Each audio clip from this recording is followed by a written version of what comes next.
Thank you for watching the Housing Oregon YouTube channel. Please like and subscribe. Slide decks from the presenters are going to be available below. Thanks for watching. All right, well, good afternoon, everybody. My name's Sarah Parker. I'm the Executive Director for the Housing Authority. Good to have you guys here this afternoon with this event. We appreciate everybody coming.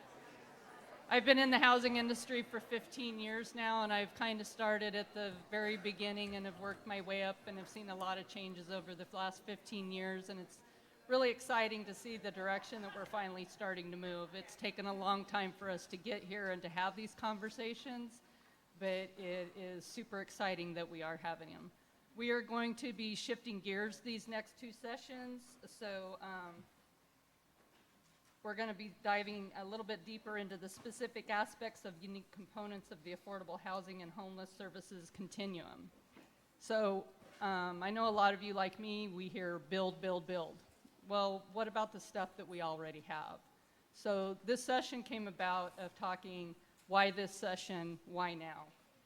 And so the planning committee that I worked with Christy and Roger and Brian, we had a lot of good, robust conversations, and a lot of stuff kept circling back around to how do we keep what we already have and keep it viable and sustainable for the next, 30 years.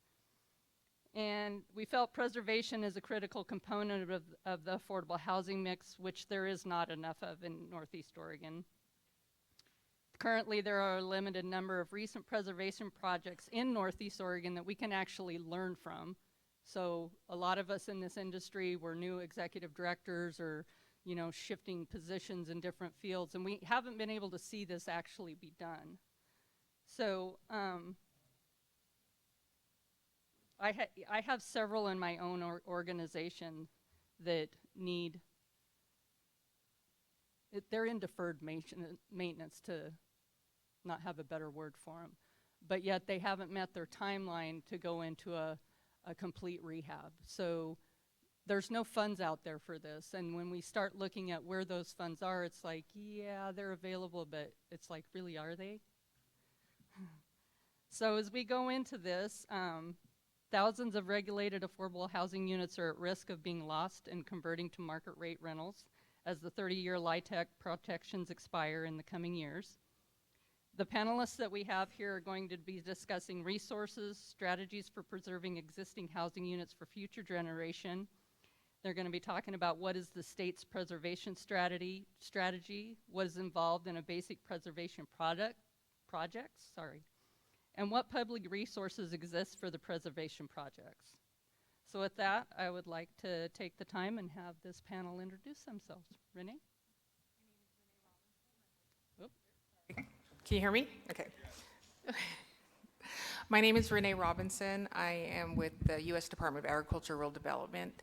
The programs that we would offer for this panel is multifamily housing, which are subsidy housing that we offer, and single-family housing, which is home purchase for people who are very low to low income. I've been with the agency for 22 years. Hi, my name's Ryan Shee. I work for Chrislyn Development. It turns out when I moved home to Enterprise, Oregon in 2016, I walked into the wrong building, and when I came out, I was in the affordable housing industry, and I've been recovering ever since. So that was 8 years ago, and I started as a kind of an operational consultant for Viridian Management, and then after 3 or so years, moved into, actually started a solar company for affordable housing. And also I'm working with, as I said, Chrislyn Development as a project manager. I think at this point, just last month, we closed my 7th deal. They're mostly rural development properties. That's kind of our focus at Chrislyn Development, rehab, preservation, and we're starting to build into new construction. So I guess with that resume, probably not the most experienced person in the room, and that's all right, but I've seen a little bit of it from all different sides, so kind of a jack of all trades on that, and still learning every day. And my name is Chrislyn Prantl, and I'm the Assistant Director to Portfolio Administration in the Affordable Rental Housing Division at Oregon Housing and Community Services. I'm actually here today to speak about PUSH on behalf of Cassie Clark, who is our new PUSH program manager and was unable to be here. But I think there's a lot of misunderstandings about PUSH, and I'm excited to be here to see if I can't bring some clarity. Good afternoon, everybody. My name is Kyle Pierce. My pronouns are he, him, and I'm the Preservation Program Manager for the Affordable Rental Housing Division, a part of OHCS. Happy to be here today.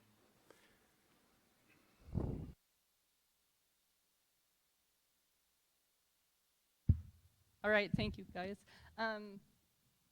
So,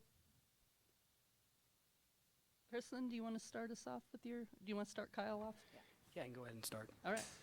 So hopefully this is the most basic slide you'll see all day, but I wanted to make sure that we all understood at the fundamental level what affordable housing preservation means. And simply means the act of retaining existing affordable housing. That's the most fundamental definition. The act of retaining existing affordable housing. So, sounds pretty simple, right? Broadly speaking, a typical preservation deal in Oregon today is really twofold. It means the reinvesting in the physical condition and also the financial sustainability of that property. The extension of affordability typically means the renewal of federal rental assistance contracts or rent restrictions through the low-income housing tax credit. What exactly is the scale of the preservation challenges across Oregon, and how do we prioritize resources to address the growing dynamic need of preservation issues across the state? Those are great questions. Slide, please. Yeah, this one's fine. Thank you. So let me read some statistics out. Pretty stark. But bear with me here. Over the next 9 to 10 years, 94 rent-restricted properties across the state, totaling 5,800 units, will lose affordability restrictions if nothing's done. Additionally, over that same period, there will be nearly 5,000 units owned by public housing authorities and nonprofits that will require significant repairs and rehabilitation. On top of that, 3,100 project-based rental assistance unit will likely require additional subsidy to extend or renew their contract. So our best estimates just of the statistics I laid forth will require a subsidy level close to $1 billion. So based upon the available data and feedback from a variety of owners and developer partners, the preservation team has prioritized preservation funding for these specific preservation types. As set forth in the 2023-2024 biennium, $100 million was approved for preservation for these 2 years. These 4 categories represent the current preservation tranches for 2024. Our goal here was to develop these funding categories to most flexibly meet Oregon's most common and most in-demand preservation needs. Go ahead and switch the slide, Kevin. Priority preservation type 1 refers to the extension and renewal of long-term project-based federal rental assistance. So over the next 4 to 5 years, 68 projects or 1,900 units are set to expire and would be eligible under this funding category.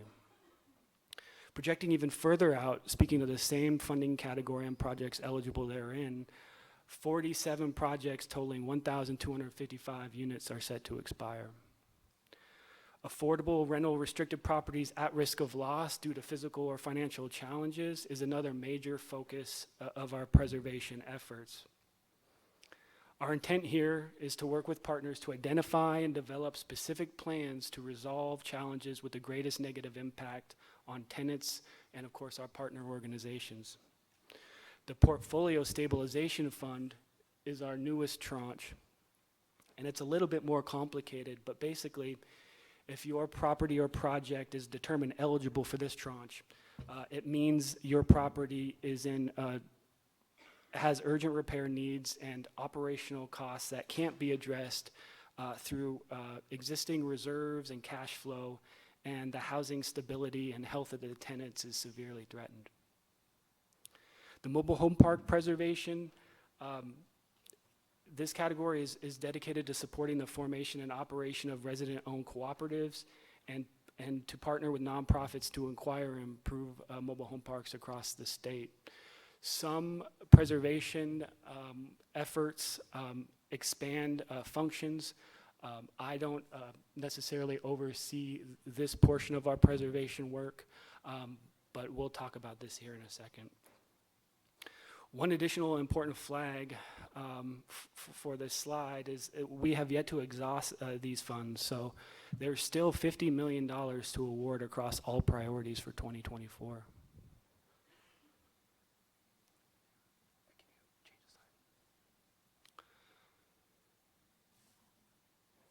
So we do have discretion to continually refine these funding categories. And one thing we'll be working on in the preservation on the programmatic side is to work in concert with partners to create this fifth tranche of priority funding.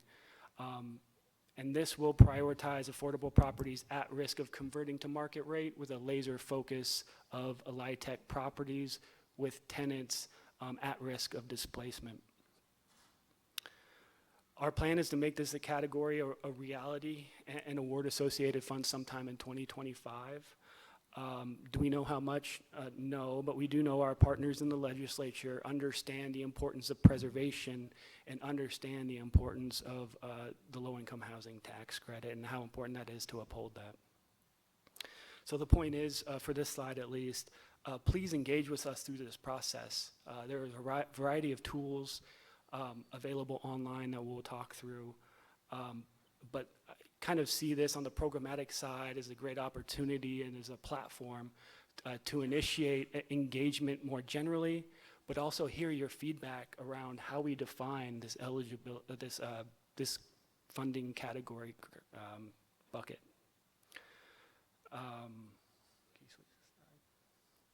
And so how would you go about engaging with us or discovering resources that we have? Our preservation website is much better than it used to be. It's not as sparkly and shiny as Ed Brown's webpage on the Orca, but we're getting there, I promise. And there are a lot of cool tools still available for you. So the preservation framework is chief among that.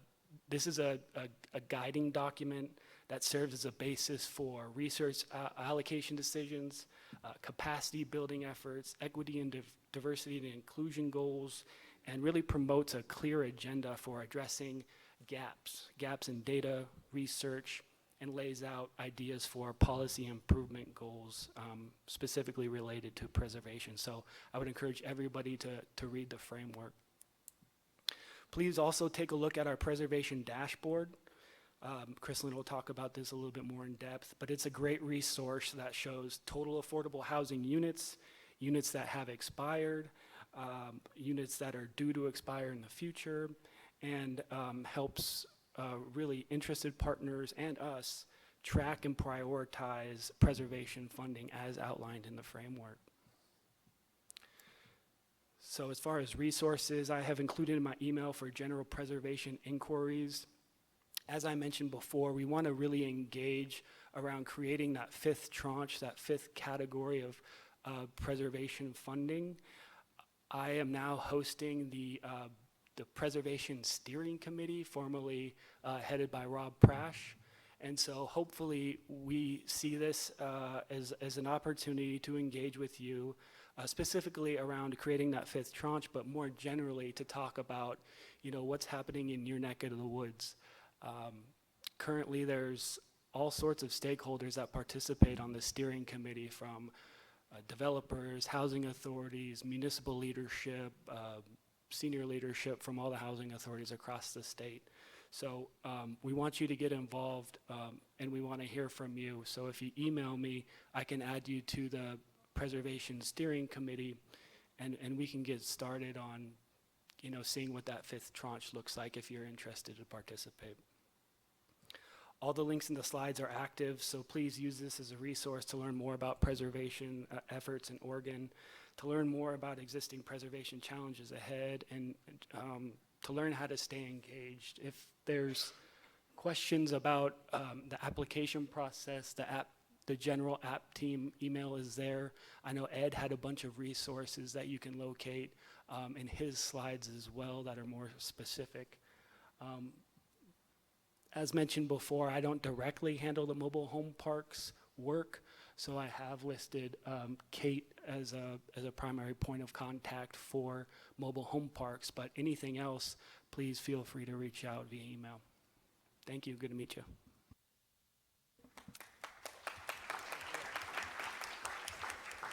Thank you, Kyle. Chrislyn, would you like to talk about PUSH? I'd love to. I actually want to clarify the PSP fund that Kyle mentioned is a portfolio preservation or portfolio stabilization preservation fund that is intended to help the state's portfolio properties that are experiencing those problems. And so is that the PSP fund that you were referring to, Kyle? Great, awesome. Yeah, and I'm going to talk a little bit about how that fund might come to be the solution to a problem. But my primary purpose is to talk about PUSH today. But just for a moment, I need to do a little plug for asset management, which is where I have spent the bulk of the last 3 years working for the state.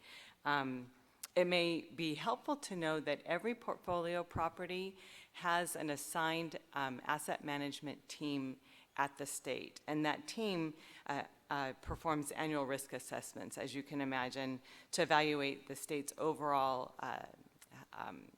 housing stock health, to identify risks, mitigate them, and to help prepare for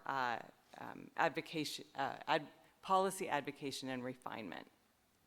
For those of you who have portfolio properties that you're seeking to preserve, my best advice to you is to talk with the asset management analyst that's assigned to that property at the state.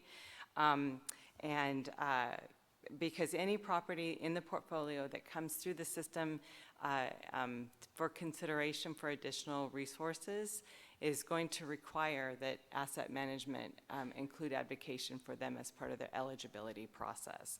So that relationship is really important.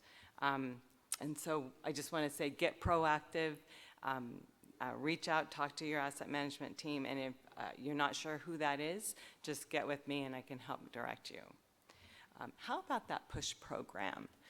So yes, PUSH is yet another acronym. And PUSH, as you can see, stands for Publicly Supported Housing Contract Preservation. PUSH is confusing, and it's often used interchangeably with the term preservation.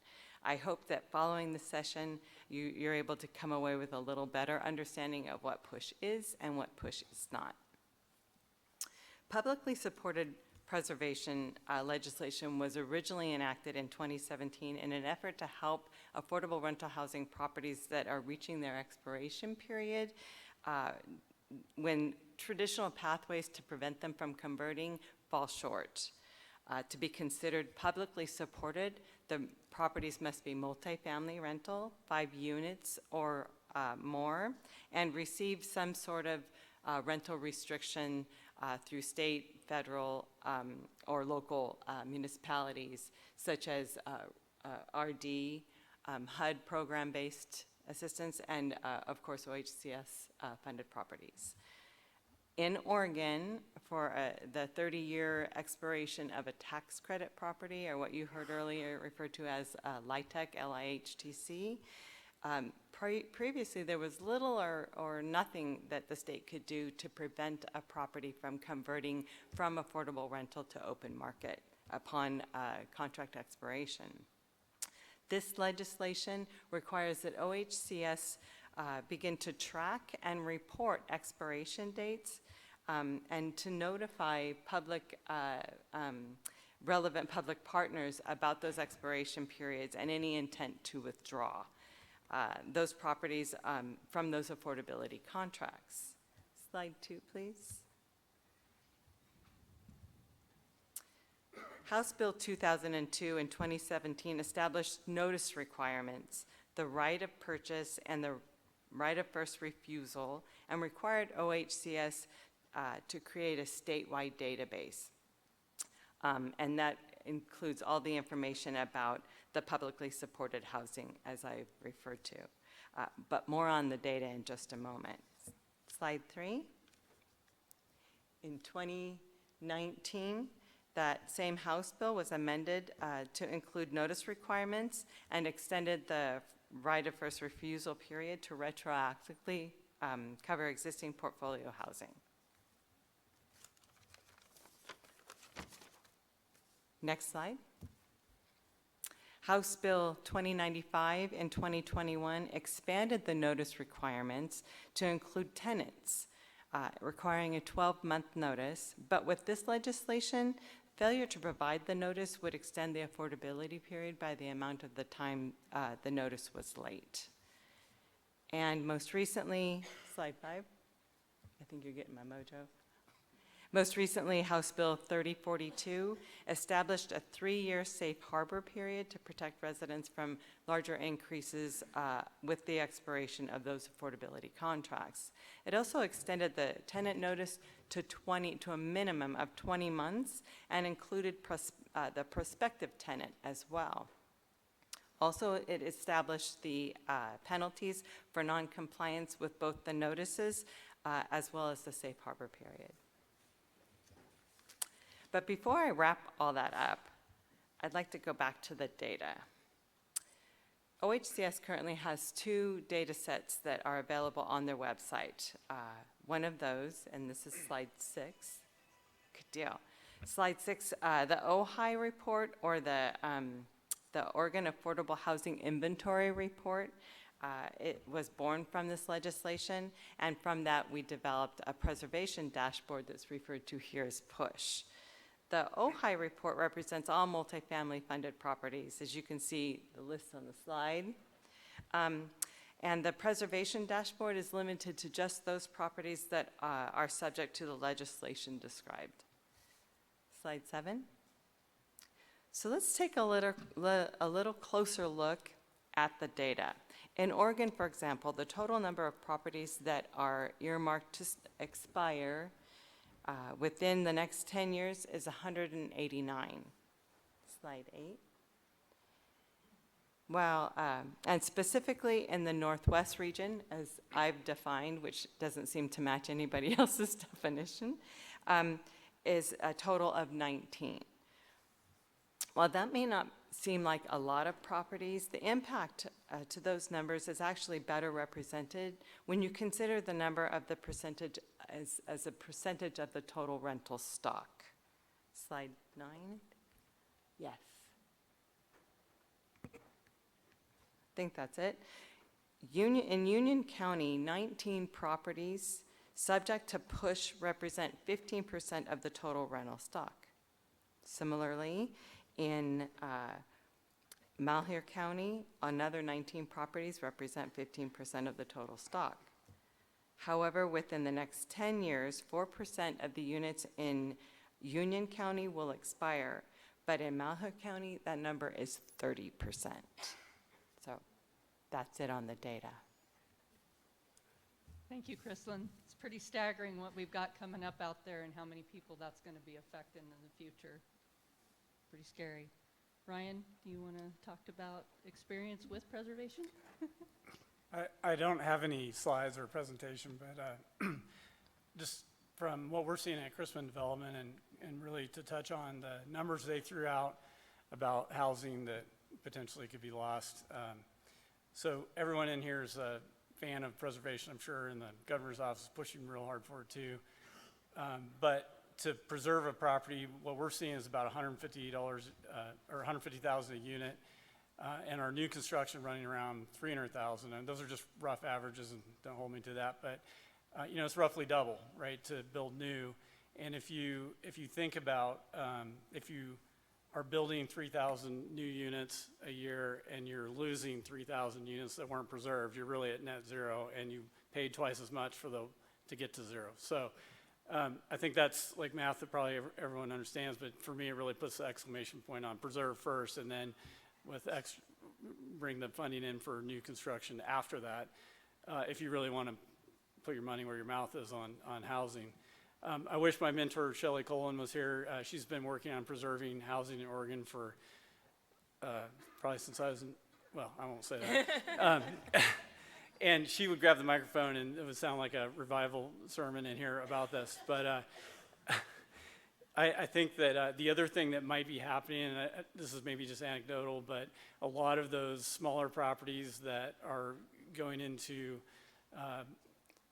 places where they can't really be managed anymore, deferred maintenance, or at risk of either going to market rate or just stopping being housing altogether, are in rural areas, and a lot of the newer construction is in more urban areas that maybe have gap funding programs that work better, or they can build bigger. And so we're also seeing like maybe a migration of affordable or useful housing to places away from the rural areas, which as a rural resident concerns me.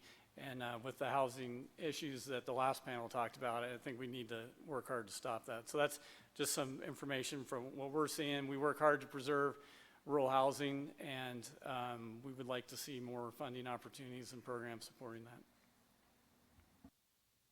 Thank you, Ryan.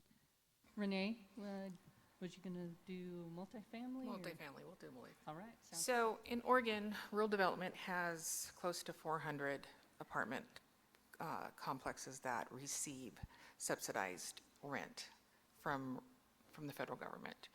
That rent stays with the unit, the subsidy stays with the unit, doesn't move with the tenant like Section 8 would.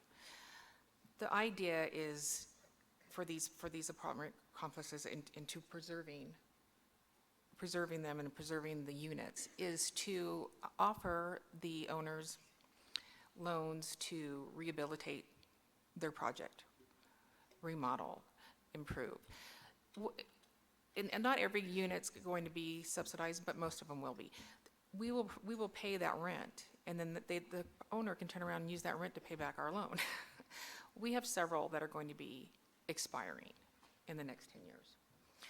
And we're going to be offering incentives to these owners to re-amortize their loans at smaller payments over another length of time, to look at giving them a new loan to rehabilitate. As long as we can try to keep them into the program with us and we can provide that housing subsidy or that rental subsidy to those units, we can try to keep that affordable housing available for these tenants. It's a great program. We work with a lot of the management companies and owners, and you guys. I haven't worked the program in 20 years. I started out there, but I do know quite a bit still about it. But that's what we're going to try to do, to keep these apartment complexes in the program and keep that subsidy out there for those units. Thank you. So I have a question. So let's say I have a property that is 15 to 20 years old or more. It's in need of renovations or asset upgrades. What do I need to do to get started? Where do I go? What happens? What's involved? Are we talking about a single-family housing or multi?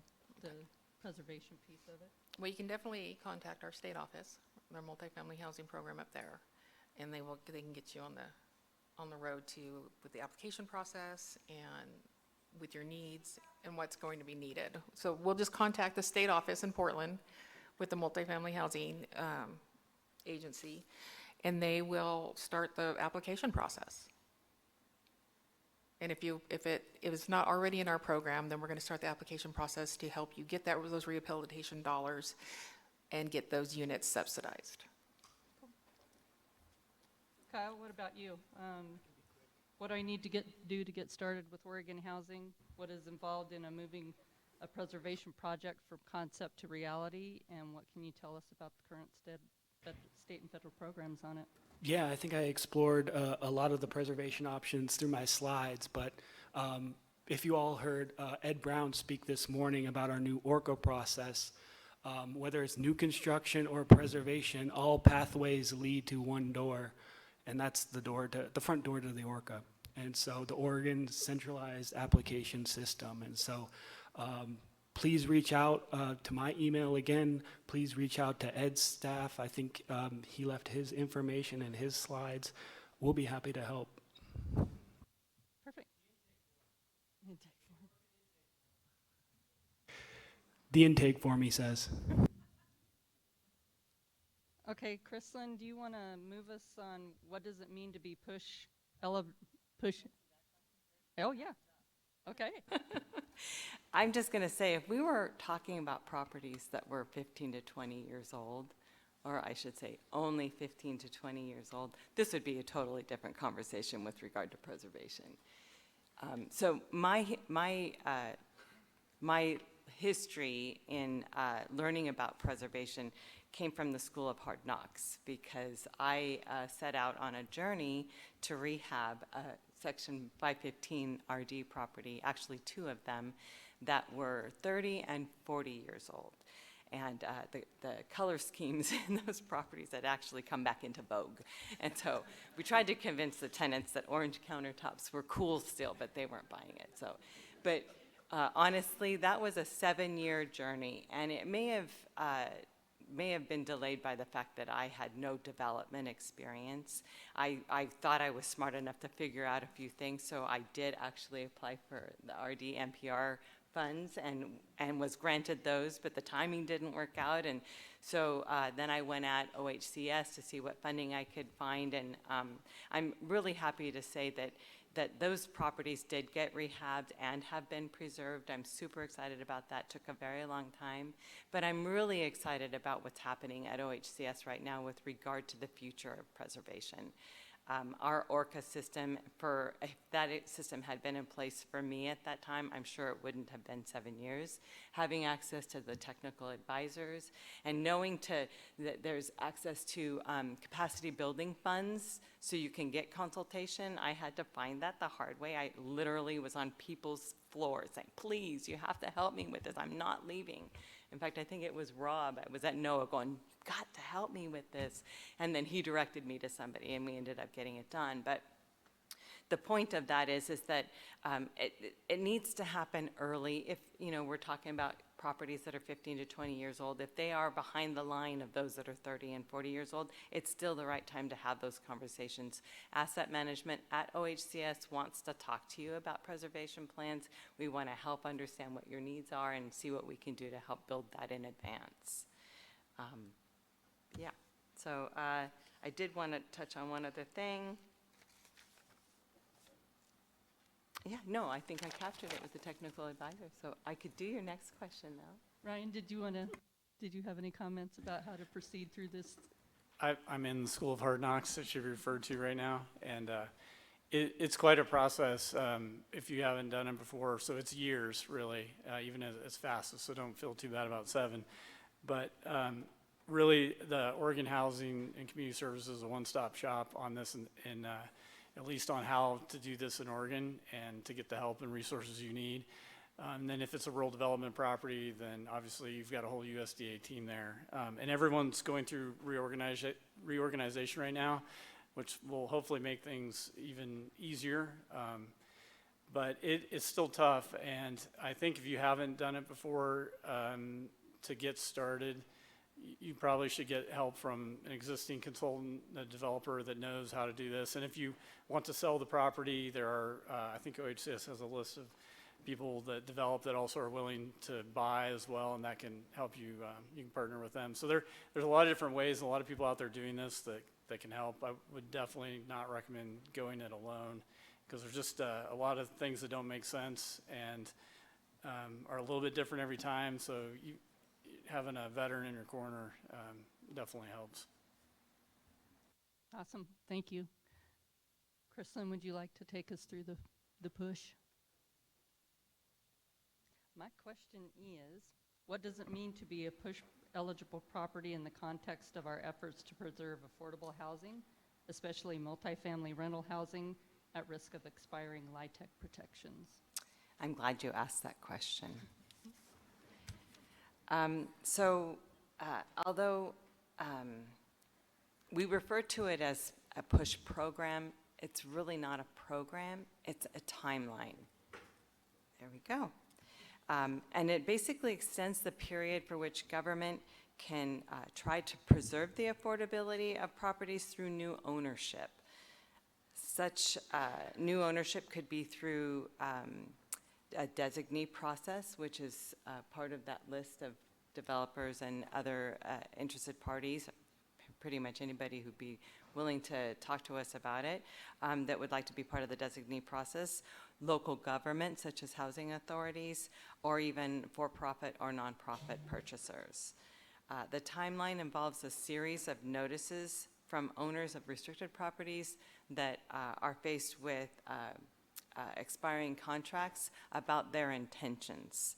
That first notice starts at 36 months or 3 years prior to expiration, with another notice at 24 months. The efforts to preserve the property through this work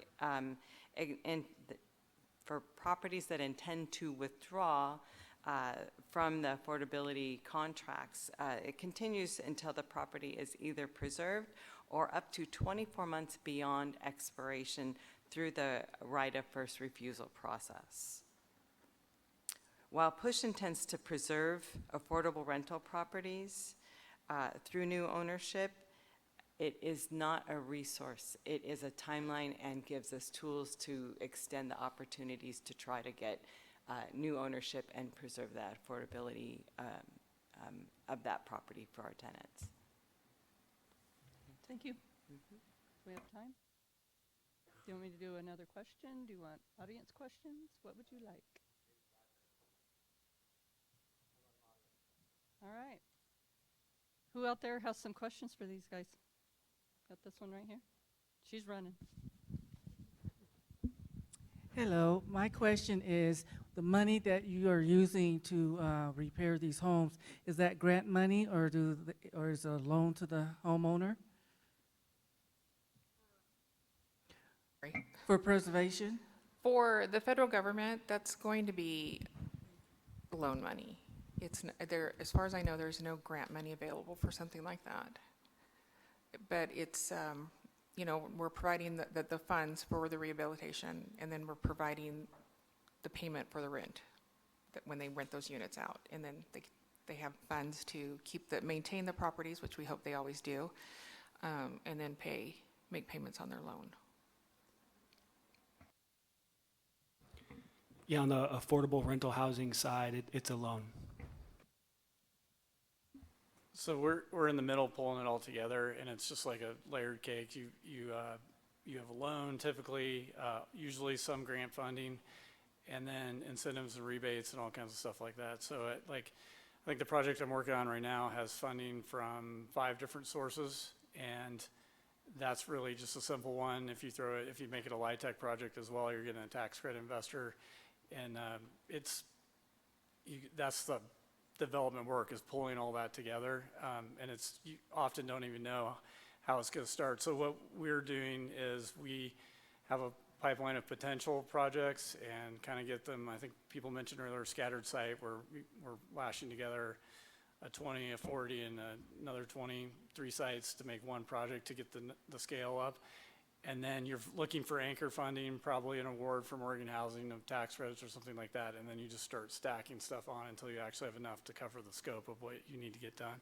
And sometimes you don't have enough. Well, I'd say every time, but you know, some of the rehabs are lighter than others. Like we're doing one in Washington that's going to be mostly siding, doors and windows, and a little bit of the ADA work, because that's just what's available, and others are much richer recoveries for those properties.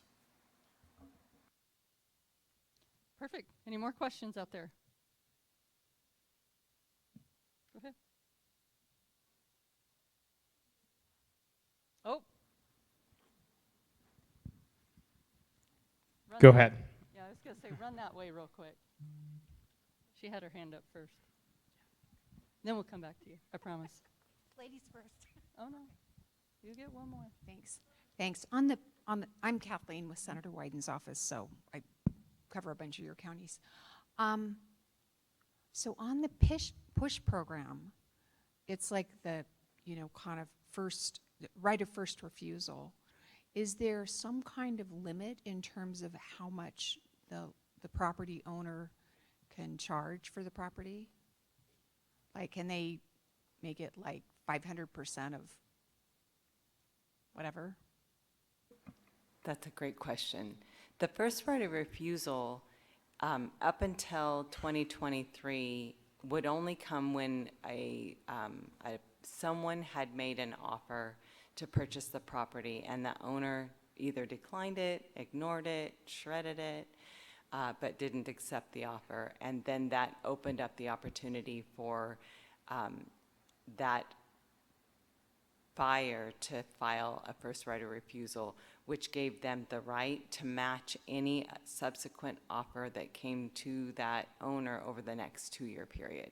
So it doesn't actually limit the amount, it just allows that original offer to be offerer or potential buyer to match an offer that was considered. In 2023, part of that legislation allows now the state to file that ROFR directly. We don't have to have an active offer in order to do that. And ideally, we would do that at about 60 months prior to expiration so that we could get the full benefit of the 2 years when it's necessary, of course, after the property has expired. Does that make sense? Yeah, thank you. You're welcome. Clayton, quick, ask your question. It's a question for the OHCS staff. So one of the big issues in, lots of rural areas, especially Eastern Oregon, is small mom and pop properties with federal rent assistance contracts that are expiring. And those are the kind of landlords and owners that aren't in this room and aren't talking to any of us, or if we're talking to them, they're throwing some pretty ridiculous offers our way for selling their properties. What kind of outreach is OHCS staff doing directly to those folks? And then I would also say any preservation discussion on funding would be remiss if you guys didn't mention the OHTC program, which is free pass-through in terms of interest. So again, an OHCS program question or kind of topic there too. So I was actually, as the CEO of a small nonprofit social service organization, I was kind of that small mom and pop that was trying to figure out how to keep these properties affordable. I didn't care if I had a contract. I was going to just make sure that the tenants that needed it, whoa, 2 minutes. What happened to 10? That those who needed it would have it for the long term. And it was ironic that everybody kept saying, you want to stay in the property? You want to own it still? You don't want to sell it to somebody to rehab it? And so it was pretty novel at the time. The one thing that I think would be most helpful for those properties is that we do a property improvement plan at OHCS for properties that have portfolio properties that are experiencing challenges financially, physically, some other interesting dynamics to struggles. And so we're in dialogue at that asset management level with those individuals and asking them to share with us their plan. We could come up with a plan, but it wouldn't be viable if the owner is interested in investing in that plan. So we ask the owners to share with us what their plan is, and we partner with them through that journey. So it's really about that relationship. This may be new in terms of concept, but we're really excited. My last slide, Kevin, actually has, there we go. He's reading my mind. It has the senior asset management analysts that are on my team, and they are assigned to every portfolio in every property in the portfolio. Those are your peeps, and if you have questions about PUSH specifically, Cassie Clark is your peep there too. You want to talk about OHCS? Yeah, and as far as OHCS, Affordable Rental Housing Division, on the more the programmatic side, our big focus over the next couple of years is building out more robust data infrastructure so we can know in advance and reach out to partners on the ground and also share data like the map we showed that has more indicators of what the property is experiencing. So the type of units, the AMI mix, more information that will be easier for us to collate and then reach out to partners on the ground to let them know that we have resources for them. Also, I'm new to the RD world. I understand that there's a resource that we share with RD. They share their list of expiring properties on some type of basis, but we do get those lists frequently and then reach out from there. Awesome. Well, I want to say thank you to this panel. Catch up with them throughout the rest of the day today, and I'm going to shamelessly plug for you all to come visit my property, the Timber Ridge. You won't be disappointed. It's pretty cool. So thank you all. And with that, Roger Condi and his panel needs to be coming on up.